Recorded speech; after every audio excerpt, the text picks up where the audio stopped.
Hello student, मैं Naresh Kumar math bye Naresh sir classes में आपका हार्दिक स्वागत करता हूं।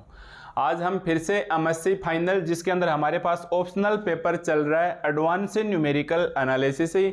आज इसके अंदर हम यूनिट 3 स्टार्ट कर रहे हैं और यूनिट 3 में आज हमारे पास लेक्चर्स नंबर 1 है। इससे पहले हम लेक्चर्स 1 स्टार्ट करें, इस यूनिट 3 के बारे में थोड़ी सी बेसिक डिटेल जान लेते हैं। ठीक है, तो देखो हमारे पास जो पेपर है ये आपको पता है ये ऑप्शनल पेपर है एडवांस न्यूमेरिकल एनालिसिस का। ठीक है भाई, ये हमारे पास ऑप्शनल पेपर है एडवांस न्यूमेरिकल एनालिसिस का। इस पेपर के अंदर हमारे पास जेपीएच की बुक रहने वाली है, जैसा कि आप इस वक्त स्क्रीन पर देख सकते हैं, स्टडीज इन न्यूमेरिकल एनालिसिस।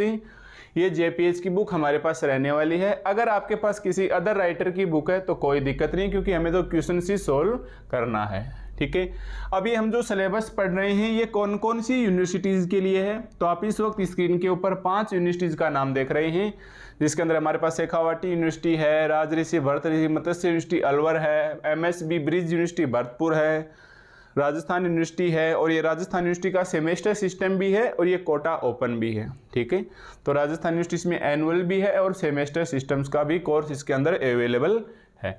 अब अगर आप रेगुलर स्टूडेंट हो या आप प्राइवेट स्टूडेंट हो या आप अपने आप को नॉन कॉलेजिएट कैंडिडेट बोलते हो, दोनों ही प्रकार के स्टूडेंट के लिए कोई सिलेबस में बदलाव नहीं है। सेम एग्जाम पैटर्न है, सेम मार्किंग सिस्टम है, केवल डिग्री में फर्क आएगा कि ये रेगुलर है और ये प्राइवेट लिखा आएगा। ठीक है, अब हम बात कर लेते हैं जो यूनिट 3 आज हम स्टार्ट कर रहे हैं उसका ऑफिशियली सिलेबस क्या है। आप इसका ऑफिशियली सिलेबस इस वक्त स्क्रीन के ऊपर देख रहे हैं, जो रेड लाइन से अंडरलाइन किया हुआ है। ठीक है, तो ये सिलेबस है हमारे पास eigen value problem, basic property of eigen value and eigen vector, power method, method for finding all eigen value of a matrix Jacobi, given and Rutishauser's method, complex eigen values. ठीक है, यहाँ तक ये underline है, यहाँ तक का syllabus question मिल जाएगा। आगे curve fitting and functions, approximations, least square error criterions वगैरह आपको नहीं करने हैं। ठीक है, तो अब ये जो आपको सिलेबस दिखाया है ये अपने पास ऑफिशियली सिलेबस है। अब ये सिलेबस हमारे पास जेपीएच की बुक में कहाँ है? ठीक है भाई, अब ये सिलेबस हमारे पास जेपीएच की बुक में कहाँ है? तो ये सिलेबस आपने जो अभी इस वक्त स्क्रीन के ऊपर देखा, 2 चैप्टर हैं जेपीएच की बुक में हमारे पास। एक तो चैप्टर नंबर 4 है और एक हमारे पास चैप्टर नंबर 5 है। ठीक है भाई, एक हमारे पास चैप्टर नंबर 4 है और एक हमारे पास चैप्टर नंबर 5 है। ये अपने पास बुक है। ठीक है, अगर मैं चैप्टर 4 के नाम की बात करूं कि चैप्टर 4 हो सकता है आपके पास अलग राइटर की बुक उसमें कुछ और नाम से दिया हुआ हो, तो चैप्टर का नाम है हमारे पास अलजेब्रिक। चैप्टर का नाम है हमारे पास अलजेब्रिक। चैप्टर का नाम है हमारे पास algebraic eigen value problem. Algebraic eigen value, algebraic eigen value problem. ठीक है, आइगन वैल्यू प्रॉब्लम। चैप्टर 5 का नाम है हमारे पास curve fitting. Curve fitting, chapter 5 का नाम है हमारे पास curve fitting and function approximations, and function approximations. ठीक है भाई, चैप्टर 5 का नाम है हमारे पास curve fitting and functions approximations. ठीक है, तो ये हमारे पास जेपीएच की बुक्स में सिलेबस है। अभी आपने इस वक्त जो सिलेबस स्क्रीन के ऊपर देखा है वह सिलेबस है। ठीक है भाई, अब हमारे पास एग्जाम में क्वेश्चंस कौन सा आएगा? तो एग्जाम में हमारे पास यूनिट 3 में आप जानते हैं हर सिस्टम के अंदर हर यूनिट के अंदर 2 क्वेश्चंस आपको देखने को मिलते हैं। क्वेश्चंस नंबर 3 है तो 5 का मिलेगा और क्वेश्चंस नंबर 6 का मिलेगा। ठीक है, इसमें क्वेश्चंस ए एंड बी और इसमें ए एंड बी है। ध्यान रखना, हमें क्वेश्चंस नंबर 5 मिलेगा, हम यही पढ़ेंगे। ये आएगा चैप्टर 4 से और ये भी आएगा चैप्टर 4 से, और इसमें किसी भी सूरत में मिक्सिंग नहीं होगी। और ये नेक्स्ट क्वेश्चन आएगा चैप्टर 5 से और चैप्टर 5 से, ये भी हमारे पास चैप्टर 5 से आएगा और ये भी हमारे पास चैप्टर 5 से आएगा। ये अपन बिल्कुल छोड़ के चलेंगे, क्योंकि किसी भी स्थिति में इसमें मिक्सिंग नहीं होगी। होती है तो ऐसे होती है ये हमारे पास चैप्टर 4 का भी पूछ लिया जाता है और चैप्टर 5 का भी पूछ लिया जाता है। मतलब इसको हम कंप्लीट पढ़ लेंगे चैप्टर 4 को, बिल्कुल छोटा सा चैप्टर और बहुत ही इंपॉर्टेंट है। तो हमारे पास एक क्वेश्चन एग्जाम में कंप्लीट देखने को मिल जाएगा। कभी कभार क्या करते हैं, इसमें एक ही क्वेश्चन पूछते हैं, ए और बी हटा देते हैं, तो वो मान ले बाकी यूनिट अगर जैसे आपने पढ़ा सेकंड यूनिट में, मान लो सेकंड यूनिट में मेथड ऑफ डिटरमिनेट में 4/4 का दे दिया, तो आपको मान लो 40 से 45 मिनट सोल्व करने में लगी, तो उस वक्त आपको बैलेंस बना के देगा, तो एक सिंगल क्वेश्चन भी दे सकता है। ठीक है, अब इन दोनों में से कोई भी एक पढ़ ले, तो एक तो इसमें पढ़े तो गारंटी नहीं रहेगी पूरा इस चैप्टर से मिल जाए। और वैसे चैप्टर 4 वेरी इंपॉर्टेंट है। यस, चैप्टर 4 हमारे पास वेरी इंपॉर्टेंट है, क्योंकि ये आइगन वैल्यू आइगन वेक्टर्स वाला जो पार्ट है ये CSIR नेट का बहुत ही इंपॉर्टेंट हिस्सा माना जाता है। या वो गेट हो या अभी जो राजस्थान में नेक्स्ट ईयर शायद 2023 तक एग्जाम हो जाए सेट की, ये हमारे पास है सेट की एग्ज़ाम हो जाए 2023 तक, अभी राजस्थान सरकार ने अलाउ की है, तो उसके लिए भी आइगन वैल्यू आइगन वेक्टर्स निकालना हम सीखेंगे। तो ये चैप्टर्स हमारे पास काफ़ी इंपॉर्टेंट है, ये इतना इम्पोर्टेंट नहीं है, इसलिए हम चैप्टर 4 को ही अपने सिलेबस का हिस्सा मानेंगे कि यही हमारे पास यूनिट 3 का पार्ट है। तो एक तो आपको यहाँ दोनों क्वेश्चंस देखने को मिल जाएंगे, पूरे 20 नंबर का पार्ट इसके अंदर मिलने वाला है, बिल्कुल भी मिक्सिंग नहीं होगी, कभी भी नहीं होगी, क्योंकि आइगन वैल्यू और आइगन ये चैप्टर पढ़ते वक्त ही पता चल जाएगा कि ऐसे क्वेश्चंस आपको पूछने वेरी इंपॉर्टेंट है। ठीक है, अब देखो ये हम आज को जो चैप्टर में पढ़ेंगे, तो हमारे पास सिलेबस अब क्या हो गया, अलजेब्रिक आइगन वैल्यू प्रॉब्लम। ठीक है, तो अब आप हेडिंग डालो कि हमारे पास MSc फाइनल है, ऑप्शनल पेपर है, पेपर का नाम क्या है, एडवांस न्यूमेरिकल एनालिसिस। इसके अंदर आज यूनिट 3 स्टार्ट कर रहे हैं। थर्ड यूनिट में हमारे पास लेक्चर नंबर 1 है, और आज का लेक्चर हमारे पास एक बेसिक लेक्चर रहने वाला है। ठीक है, आज का लेक्चर हमारे पास बेसिक लेक्चर रहने वाला है, और बेसिक ही हमारे पास काफ़ी इम्पोर्टेंट है। इसी में हम सीखेंगे कि एग्जाम में हमें क्वेश्चन किस प्रकार से पूछा जाएगा, हमें क्या करना है, और ये जो अलजेब्रिक आइगन वैल्यू प्रॉब्लम है, इसके अंदर आइगन वैल्यू क्या होती है, आइगन वेक्टर आएगा, उसके बारे में हम छोटी छोटी बातें सीखने वाले हैं। ठीक है, तो आप बिल्कुल अब हेडिंग डालेंगे कि हमारे पास है क्या स्टार्ट हो चुका है, चैप्टर 4 स्टार्ट हो चुका है। चैप्टर 4 है, यहाँ से आपको पूरा 20 नंबर्स का क्वेश्चन मिल जाएगा। एग्जाम में हमें क्वेश्चन नंबर 5 देखने को मिलेगा। ठीक है, तो अब आप एक बार चैप्टर 4 का नाम लिख लो, अलजेब्रिक, क्योंकि मैं सिलेबस करवा देता हूँ इधर।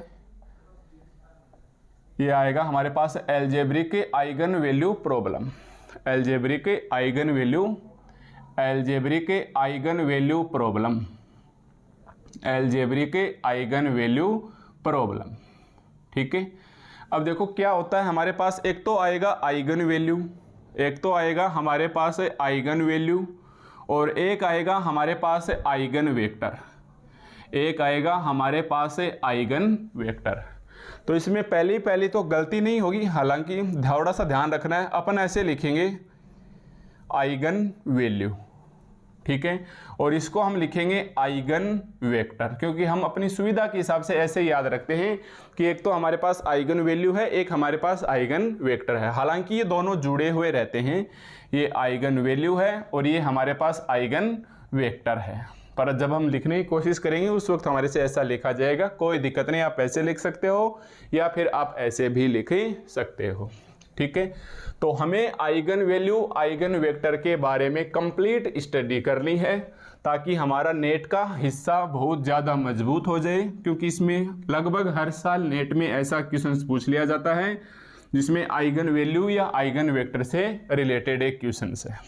ठीक है, तो इस जो टॉपिक के अंदर यानी इस पूरी यूनिट के अंदर ही हमारा फोकस कहाँ रहेगा, इस आइगन वैल्यू के ऊपर और इस आइगन वेक्टर के ऊपर। ठीक है, अब चैप्टर 4 में हमारे पास क्वेश्चंस एग्जाम में किस तरीके से पूछा जाएगा। सबसे पहले मैं क्वेश्चंस पैटर्न की बात करते हैं।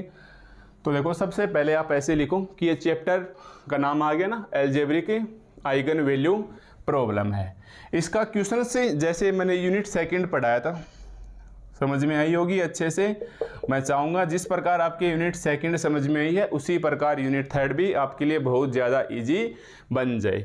तो वहाँ क्वेश्चन का पैटर्न हमारे पास क्या था कि given solve the system of equation, solve the system of equations, solve the systems of equations. यहाँ हमारे पास इक्वेशंस लिखी रहती थी, यहाँ हमारे पास इक्वेशंस लिखी रहती थी जिसे हम shortly AX is equal to small b लिखा करते थे।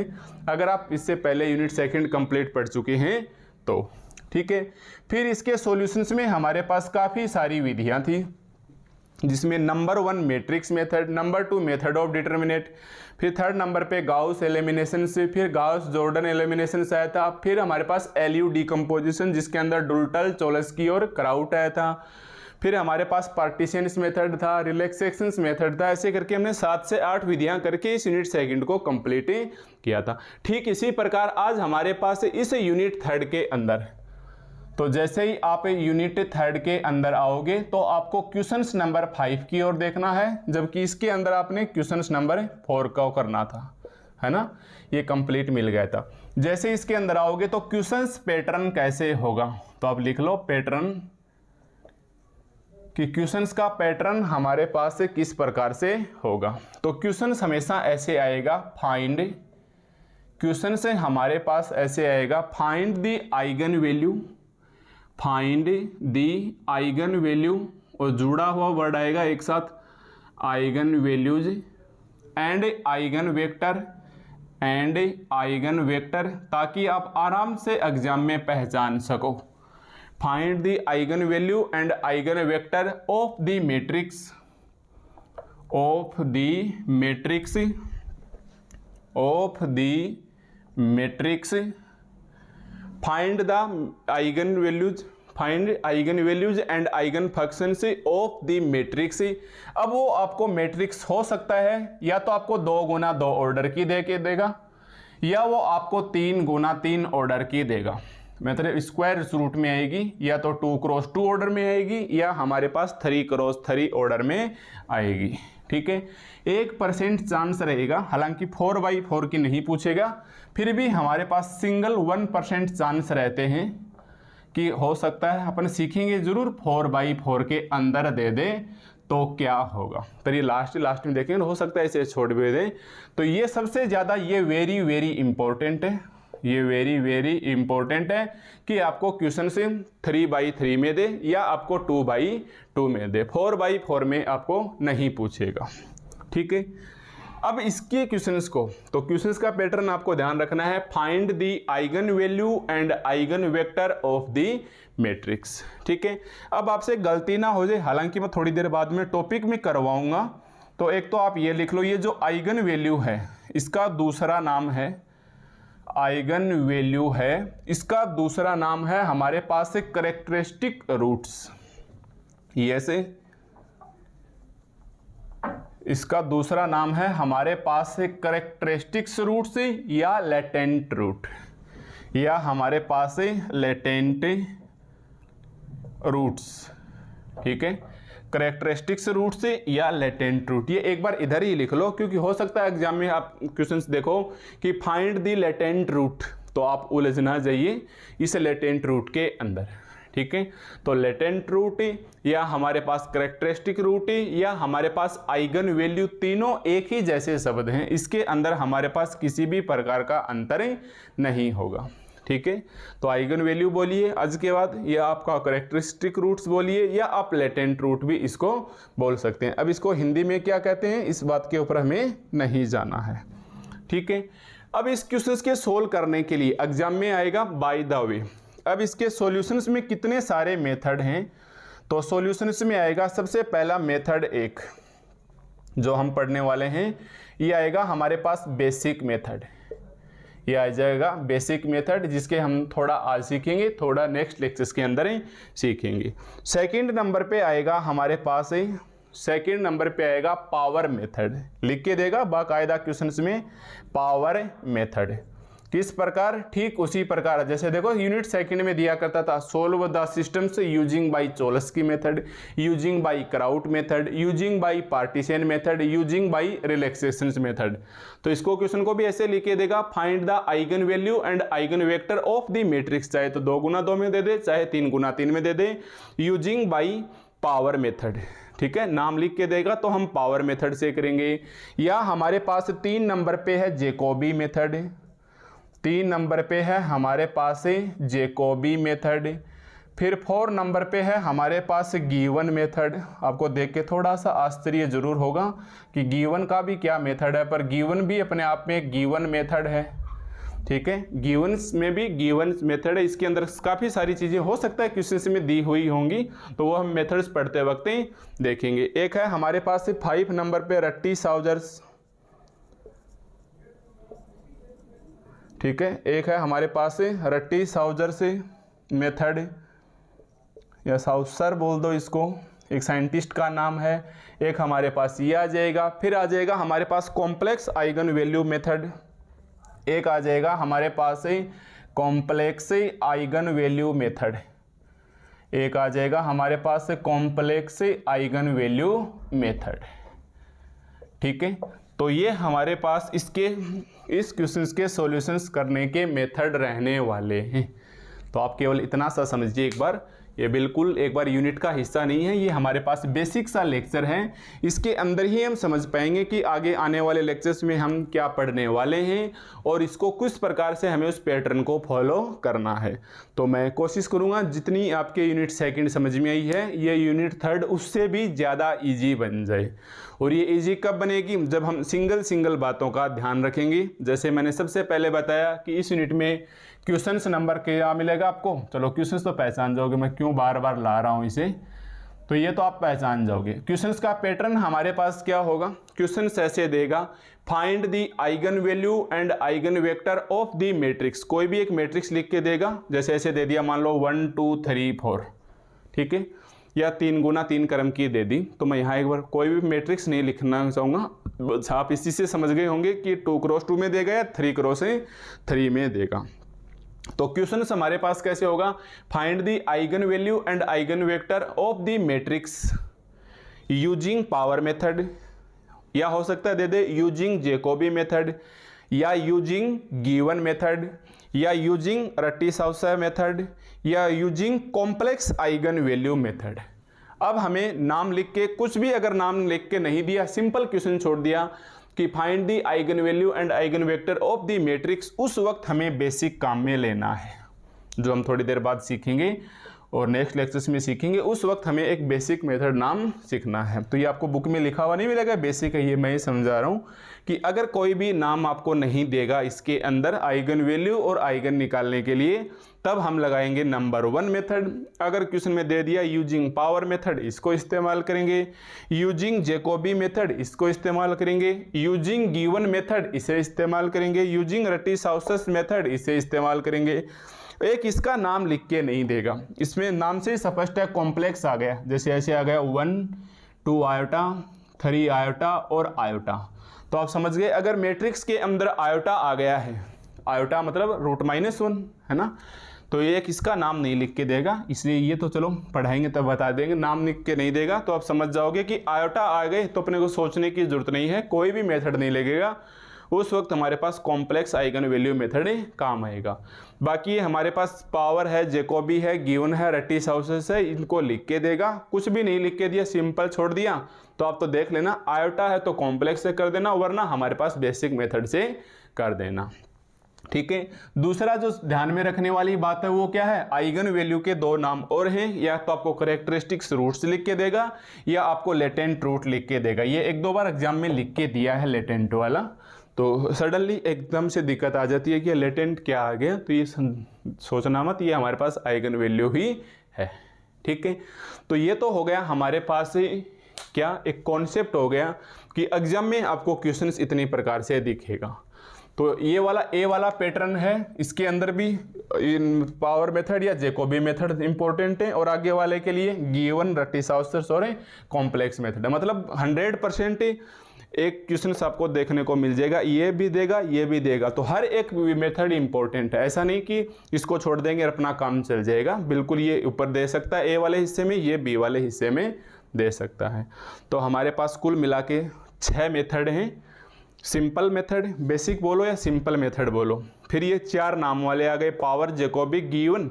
ये ध्यान रखना भाई, गिवन वाला आपको दिक्कत कर सकता है, इसमें ट्राई हेड एंगल भी आएगा, वो भी आपको समझाएंगे पढ़ाते वक्त।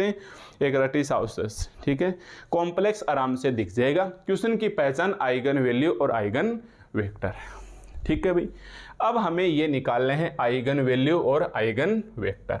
तो ये आपने पैटर्न लिख लो, इसको नोट कर लो, ताकि अब आप निश्चिंत रहो कि हम क्या क्या सीखने वाले हैं। तो ये देख लो, कम से कम 6 लेक्चर तो बनेंगे ही बनेंगे, 1 2 3 4 5 6, और ऊपर जाएंगे वो एक अलग बात है, वो तो पैटर्न या मेथड करते वक्त देखेंगे कि किसको कितना बताना है, ठीक है भाई। तो ये है हमारे पास। अब आप सबसे पहले हेडिंग डालोगे, हमें सीखना क्या है, आइगन वैल्यू और आइगन वेक्टर। अब मैं एक विशेष बात यहाँ बताना चाहूँगा कि आप में बहुत से बच्चे अभी साथ साथ नेट की तैयारी कर रहे हैं, ठीक है भाई। एक बार मैं आपका ध्यान हटाना चाहूँगा। एक तो है हमारे पास आइगन वैल्यू, एक है हमारे पास आइगन वेक्टर, ठीक है। जो साथ साथ नेट की तैयारी कर रहे हैं, उसका हिस्सा अगर आइगन वैल्यू आइगन वेक्टर पढ़ा हुआ है तो मैं आपको बता देता हूँ, आप शॉर्ट में अप्लाई ना करें, ठीक है। क्योंकि आपको पता है ये एमएससी है, हमें यहाँ लिखने का एक पूरा पैटर्न फॉलो करना है, तब जाके आपको उसके अंदर 10 नंबर मिलने वाले हैं। जिस बच्चे ने बिल्कुल भी नेट की तैयारी नहीं की वो तो निश्चिंत रहिए, एक बार मैं आपको सिखाऊंगा नहीं। हाँ, हालांकि मैं आपको शॉर्ट मेथड बता दूंगा ताकि आप आंसर वेरीफाई कर सको, ठीक है। वो तो आगे बताएंगे कि मैट्रिक्स को देखते ही मैं आपको बता दूंगा कि आपके आंसर्स क्या आने चाहिए, बट आप उस मेथड को अप्लाई नहीं करोगे। दूसरा, जिस बच्चे ने ये टॉपिक की तैयारी कर रखी है ऑलरेडी, बहुत से बच्चे ऐसे हैं जो साथ साथ नेट की तैयारी करते हैं, तो उनको हो सकता है एक बार लगता होगा कि मैं आइगन वैल्यू और आइगन वेक्टर निकालने के तरीके गलत बता रहा हूँ, ऐसे नहीं निकलेगा। तो मैं आपको ये बता रहा हूँ कि आपने जो पैटर्न सीखा है वो अपने हिसाब से सही है। हम यहाँ चलेंगे वो एक एग्जाम के हिसाब से, लिखने के हिसाब से मार्क्स लेके आएगा। और ये आपको पता है, अगर आपने शॉर्ट अप्लाई कर दिया, नंबर आए नहीं, तो आप नेट के लायक ही नहीं रहोगे। अगर एवरेज 55 से बिलो चला गया तो आप एग्जाम में ही नहीं बैठ पाओगे, तो आपके वो शॉर्ट मेथड कोई काम में नहीं आएंगे। तो हो सकता है जो बच्चा तैयारी करे उसको ऐसे लगेगा नहीं यार मैं ऐसे गलत बता रहा हूँ, ऐसे आइगन नहीं निकलता या ना आइगन वेक्टर, मेरे समझाने का तरीका दूसरा होगा। आपने अब तक जितने भी तरीके देखे होंगे एग्जाम के अंदर, वो उसमें एक भी रूल से यहाँ नहीं लगेगा, क्योंकि अपना टारगेट ऐसा तो है नहीं कि किसी केवल इसे एक को समझाना है। अपने को तो पहले तो इनको पर्टिकुलर समझाना है, 1 2 3 4 5 6 से, फिर इसे आगे पीछे की यूनिट में एडजस्ट करना है कि यूनिट सेकंड प्रभावित ना हो, आगे आने वाली यूनिट 4th है वो प्रभावित ना हो उस मेथड की वजह से। तो हम एक सिंपल सा मेथड लेके चलेंगे जो अपने रेगुलर मेथड होगा, ठीक है। तो मैं अभी बता रहा हूं कि प्लीज़ आइगन वैल्यू और आइगन वेक्टर शॉर्ट में अप्लाई ना करें। हाँ, आप आंसर्स देख सकते हैं कि आपने जो आंसर्स निकाले हैं वो सही है या नहीं, तो इतना शॉर्टकट तरीका मैं आपको बता दूंगा, ठीक है। पर एक विशेष पर्टिकुलर पैटर्न फॉलो करेंगे, क्योंकि हमें लिखना है और एमएससी में हमें लिखने के नंबर मिलेंगे। और पूरी विधि सीखो, पूरी विधि सीखने के बाद आपको शॉर्ट की ज़रूरत ही नहीं पड़ेगी। हो सकता है आपको एक नेक्स्ट लेवल के ऊपर eigen value and eigen functions निकालना समझ में आ जाए, sorry eigen value and eigen vector निकालना समझ में आ जाए, ठीक है भाई। तो ये विशेष तौर पे CSI और नेट गेट की तैयारी करने वाले ध्यान रखेंगे, शॉर्ट अप्लाई ना करें, ठीक है। अब सबसे पहले आप हेडिंग डालो, चैप्टर 4 ही चलेगा बुक से, तो आप निश्चिंत रहिए, ठीक है। मैं लिखूंगा नहीं, चैप्टर नंबर हमारे पास क्या है, 4 है। सबसे पहले बुक के अकॉर्डिंग एक टॉपिक है हमारे पास अलजेब्रिक आइगन वैल्यू। सबसे पहले हमारे पास टॉपिक है algebraic eigen value, algebraic eigen values, ठीक है भाई। सबसे सिंपल सा एक टॉपिक है कि कैसे हम एक अलजेब्रिक आइगन वैल्यू निकालेंगे। हो सकता है आइगन वैल्यू लिखते वक्त आपसे ऐसे लिखा जाए, ये मैं पहले भी बता रहा हूँ, एक बार फिर बता रहा हूँ, कोई दिक्कत नहीं है, क्योंकि अपनी आदत पड़ गई है, आइगन अलग है वेक्टर अलग है। हालांकि दोनों एक साथ लिखे जाएंगे। तो क्वेश्चंस में आपको क्या मिलेगा, क्वेश्चंस में आपको एक मैट्रिक्स मिलेगा, let capital A is equal to, और आपको एक मैट्रिक्स मिल गई और मैं लिख लेता हूं n क्रॉस n। हालांकि या तो आपको 2 क्रॉस 2 की मिलेगी या वो 3 क्रॉस 3 की मिलेगी। Then a minus lambda n, then capital A minus lambda into I N, then A minus lambda into I N is characteristic matrix. Yes, is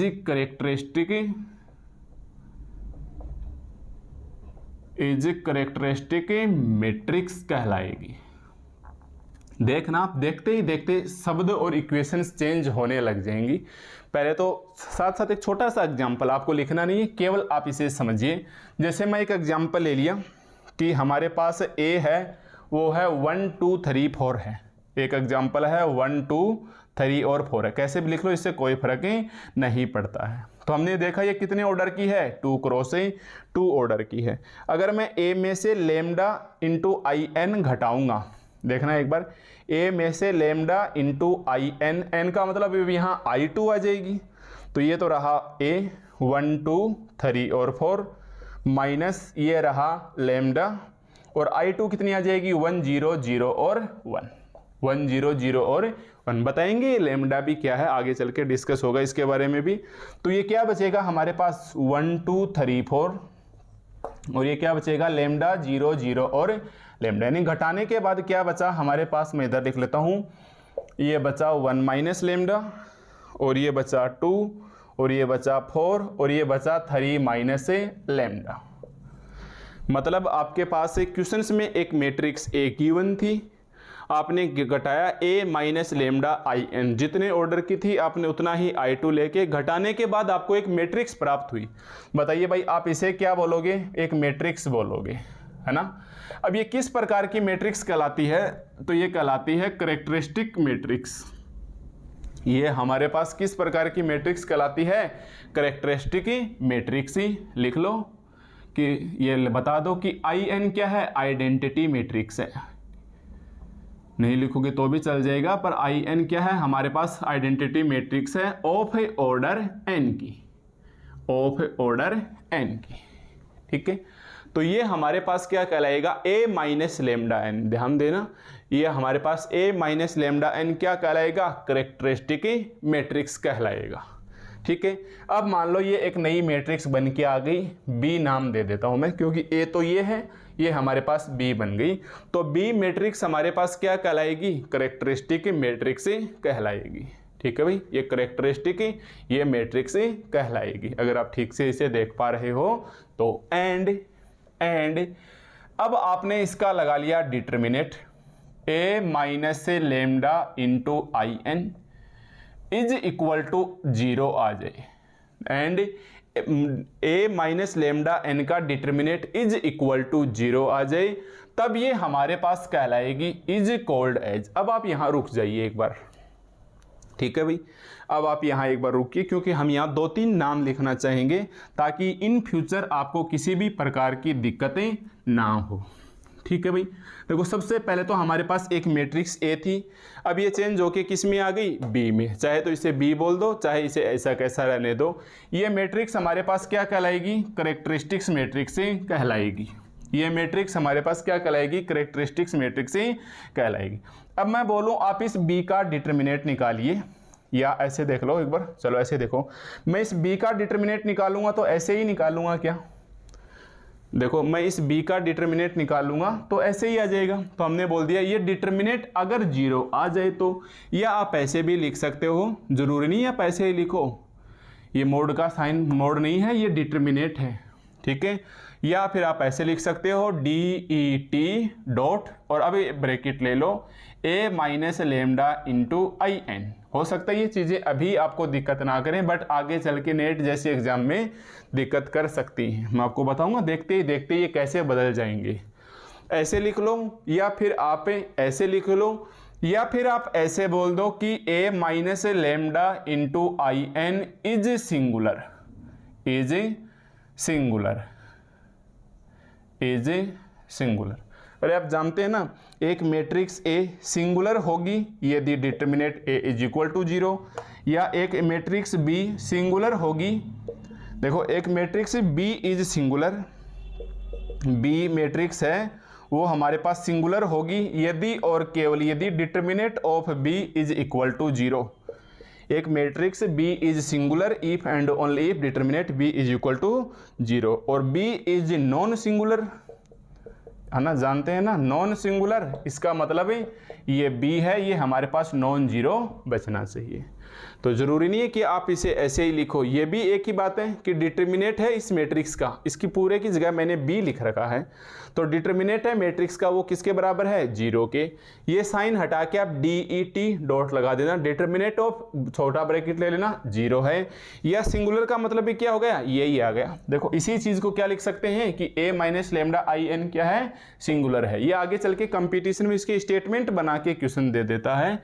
तो अगर ये हमारे पास तीनों सिचुएशंस बन जाती हैं एंड, या देखो ऐसे मत लगाना, स्टैंडर्ड लैंग्वेज में लिखना है आपको, एग्जाम में तो आप कोई भी एक लिख लेना, और ज़्यादातर टाइम हम ऊपर ही ऊपर वाली इक्वेशंस काम में लेंगे कि determinant a minus lambda n, तीनों एक ही बात है, determinant a minus lambda n is equal to 0 लेना है आपको, determinant a minus lambda IN is equal to 0 लेना है। ये हमारे पास कहलाएगी is called characteristic, is called, ध्यान देना, करेक्टरिस्टिक, इज करेक्टरिस्टिक इक्वेशन कहलाएगी।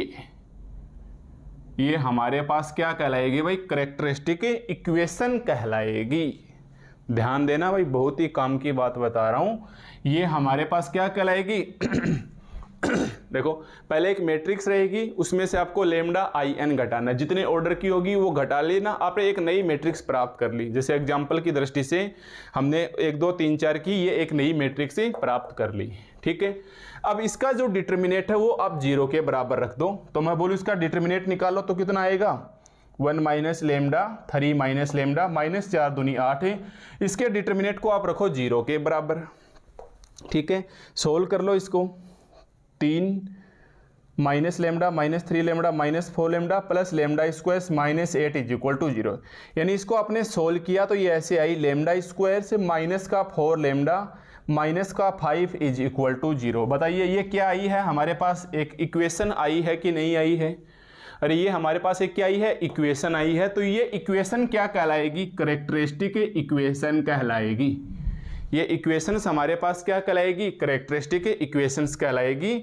और एग्जाम्पल की दृष्टि से ऐसे मान लो कि अगर 2 क्रॉस 2 की है तो वो हर बार ऐसे आएगी, लेमडा स्क्वायर प्लस आएगा या माइनस आएगा इंटू लेमडा प्लस आएगा माइनस आएगा, कुछ इज इक्वल टू 0। और अगर यही 3 क्रॉस 3 मैट्रिक्स के लिए निकालते हैं, क्योंकि अपने वो क्वेश्चन या तो 2 क्रॉस 2 में देगा या 3 क्रॉस 3 में देगा, तो ये लेमडा की क्यूब से स्टार्ट हो जाता इंटू लेमडा स्क्वायर, साइन कैसा भी आ सकता है, इंटू लेमडा, और यहाँ कोई वैल्यू इज इक्वल टू 0 आएगी। तो ये हमने एक एग्जाम्पल की दृष्टि से ऐसे एक पैटर्न बना के लिख दिया है कि हर बार इस क्वेश्चन में ऐसे इक्वेशंस आएगी। जैसे इस क्वेश्चन में हमारे पास क्या आ गई है, lambda square minus 4 lambda minus 5 is equal to 0, ठीक है भाई, इज इक्वल टू 0। तो ये हमारे पास क्या कहलाएगी, करेक्टरिस्टिक्स इक्वेशन कहलाएगी। तो ध्यान देना, क्वेश्चंस में हमारे पास एक बार लिखना मत, क्वेश्चंस में हमने माना था 1 2 3 और 4। फिर हमारे पास ये आ गई है a minus lambda into I2, ये आ गई है हमारे पास 1 माइनस लेमडा 2 4 और 3 माइनस लेमडा, जिसको हमने b माना था, इसको मैं b हटा रहा हूँ एक बार, ये हमारे पास ऐसे आ गई है, ठीक है। इसके बराबर 0 मानने के बाद हमारे पास ये आई है लेमडा स्क्वायर माइनस का 4 lambda minus 5 is equal to 0। ये आई है हमारे पास इज इक्वल टू 0। मैं एक बार वेरीफाई कर लेता हूँ कि यहाँ तक हाँ हमें ठीक ठीक दिखाई दे रहा है, ठीक है भाई। और लगभग 33 मिनट के आसपास 33-34 मिनट हो गए हैं। तो एक क्वेश्चन था ऐसे दिया हुआ था, तो ये हमारे पास एक मैट्रिक्स है, हमने a माइनस लेमडा IN किया, ये आ गई। ये हमारे पास क्या कहलाएगी, ये क्या कहलाएगी? Characteristic matrix. ये क्या कहलाएगी? Characteristics matrix. इसका डिटर्मिनेंट निकाल के बराबर 0 किया, हमारे पास ये आ गया। ये हमारे पास क्या कहलाएगी? कैरेक्टरिस्टिक इक्वेशंस कहलाएगी। अब यहाँ से आप सोल्व करोगे तो लेमडा की वैल्यू एक तो आएगी -1, एक आएगी लेमडा की वैल्यू 5। करके देख लो चाहिए, -5 और 4। अरे ऐसे ना, लेमडा स्क्वायर -4 लेमडा प्लस 5 ऐसे लिख सकते हैं। -5 लेमडा, लेमडा 5 0 है ना। लेमडा कॉमन लिया, -5 प्लस 1 कॉमन लिया, -5 -5। तो एक तो लेमडा +1 और एक तो लेमडा की वैल्यू -1 और 5 आ गई। मतलब अब ये क्या कहलाते हैं? अगर क्वाड्रेटिक इक्वेशन होती कि ax² + bx + c = 0, बताओ द्विघात समीकरण जैसा है कि नहीं? तो अक्ष की दो वैल्यू, एक x1 आ जाएगी, एक x2 आ जाएगी। ये क्या कहलाते हैं? रूट्स कहलाते हैं उस इक्वेशन के, या मूल कहलाते हैं। क्या कहलाते हैं भाई? हमारे पास रूट्स कहलाते हैं, या हमारे पास वो मूल कहलाते हैं। तो अब आप इंग्लिश में लिखोगे वो क्या कहलाते हैं? रूट्स कहलाते हैं। तो यहां तक आपके पास कैरेक्टरिस्टिक इक्वेशंस आ गई। अब आप क्या लिखोगे? Roots of a characteristic equation. Roots of a characteristics equations is known as इसके कैरेक्टरिस्टिक इक्वेशंस के रूट्स निकाले।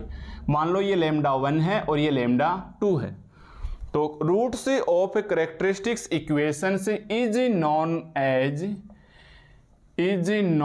As eigen value. यही हमारे पास क्या कहलाएंगी? आइगन वैल्यू कहलाएगी, या फिर हमारे पास कैरेक्टरिस्टिक्स रूट कहलाएगी, या हमारे पास कैरेक्टरिस्टिक्स रूट्स कहलाएगी, या फिर हमारे पास लेटेंट रूट कहलाएगी, या फिर हमारे पास लेटेंट से रूट से कहलाएगी।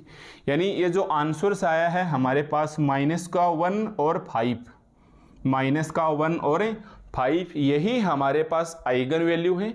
जो लेमडा की हमने वैल्यू निकाली है, यही हमारे पास आइगन वैल्यू कहलाती हैं, यही हमारे पास कैरेक्टरिस्टिक्स रूट्स कहलाते हैं, या फिर यही हमारे पास लेटेंट रूट कहलाते हैं। ठीक है, तो मैं एक बार इस एग्जाम्पल को रब कर रहा हूँ, इसे हम दोबारा काम में ले लेंगे तो अपने को किसी भी प्रकार की परेशानी का सामना नहीं करना पड़ेगा।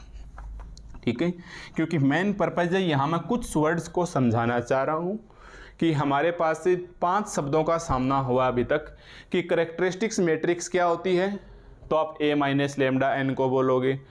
फिर आपके पास कैरेक्टरिस्टिक्स इक्वेशंस क्या होती है, अगर आपने उसका डिटर्मिनेंट लगा के 0 कर दिया तो अब उसके आंसर्स के जो रूट्स आएंगे वो रूट्स ही क्या कहलाते हैं? हमारे पास आइगन वैल्यू।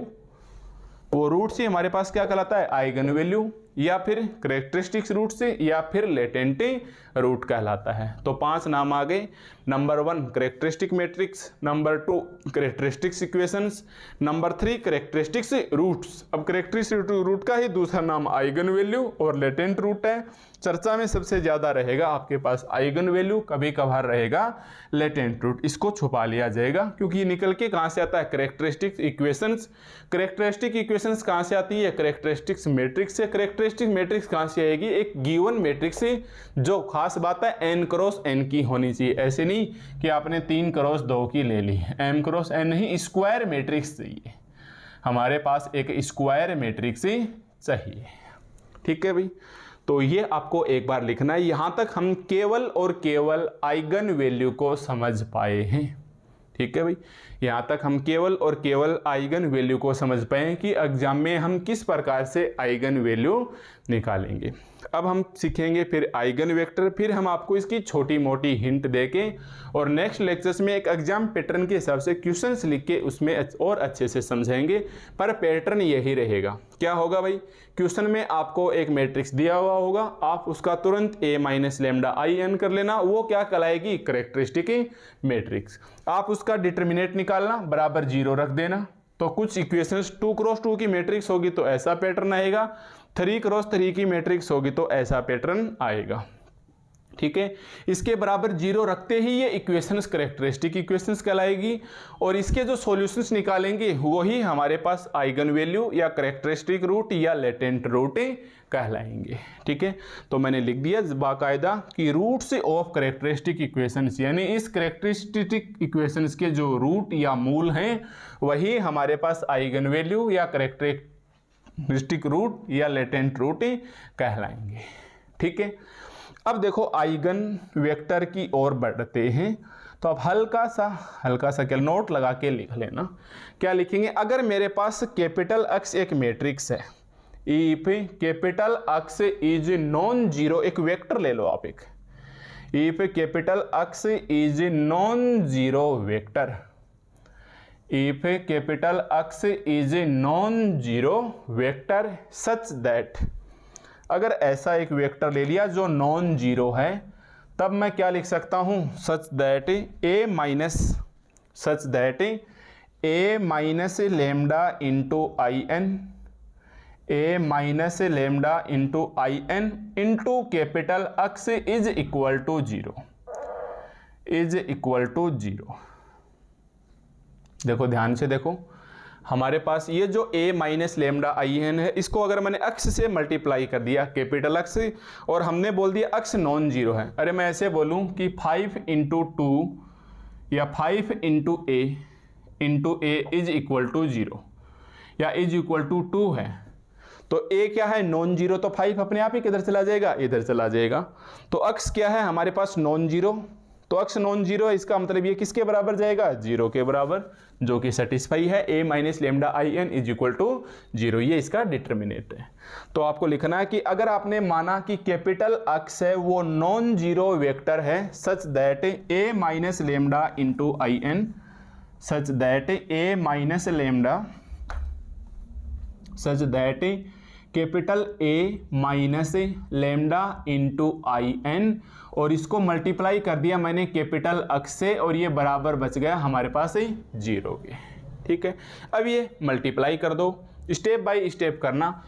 इसको एक्स के साथ किया तो a into X minus lambda into I n को एक्स के साथ किया और बराबर में क्या गया? जीरो।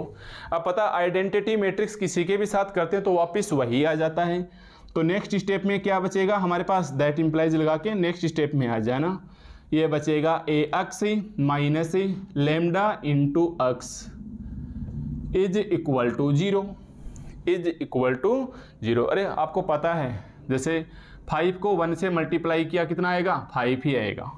अब मैट्रिक्स टाइप में ले लेंगे 5 1 2 3 और ये 1 0 0 1, तो वापस आना तो ये ही है। तो एक्स अगर आपके पास कोई नॉन जीरो वेक्टर है, इसको आप आइडेंटिटी आई से मल्टीप्लाई करते हो तो एक्स आएगा। अब इस लेमडा एक्स को आप इधर ले जाइए, तो आप लगाइए दैट इम्प्लाइज, मैं इधर लिख लेता हूँ, that implies A X is equal to, A X is equal to lambda into X, याद रखना A X is equal to lambda into X, then X is known as.